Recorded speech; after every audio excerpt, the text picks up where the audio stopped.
Buddy Tyler here with the good, the bad, and the awful movie reviews. So, the Hobbit trilogy. I recently sat down and viewed The Hobbit, An Unexpected Journey, The Hobbit, The Desolation of Smaug, and The Hobbit, The Battle of the Five Armies, the entire trilogy in Blu-ray, in 2 days. So, I binged the entire Hobbit series, and this is my review of basically the Hobbit franchise, which are the prequel installments of J.R.R. Tolkien's The Lord of the Rings trilogy. The Hobbit trilogy, let me just sum it up, is not as good as the Lord of the Rings trilogy. It is still good. It is still a very good franchise. I would still highly recommend seeing the franchise. I do not think that it is as good as Lord of the Rings, however. The first two installments are by far the best, which are An Unexpected Journey and The Desolation of Smaug.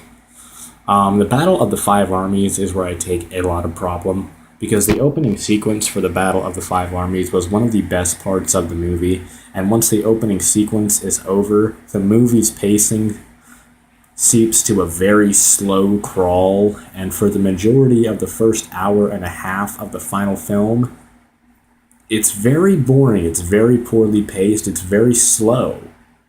And we spend a lot of time on things that don't really matter. You're introduced to characters and elements of the story that I feel that don't need to be in the movie at all.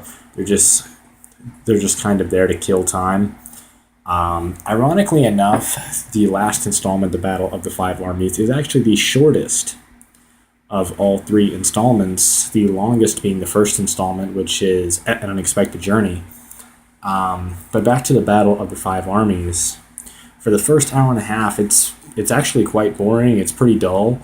And the movie doesn't really pick up until about its last hour.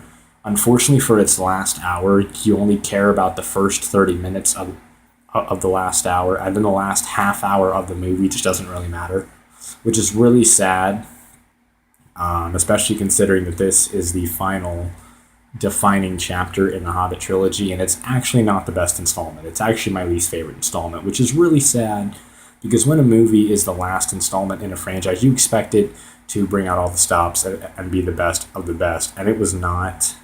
I could watch the first two Hobbit installments many times over and over, but the third one, I have watched it again for a second time, and my review and my critique on the third movie really hasn't changed that much, if at all.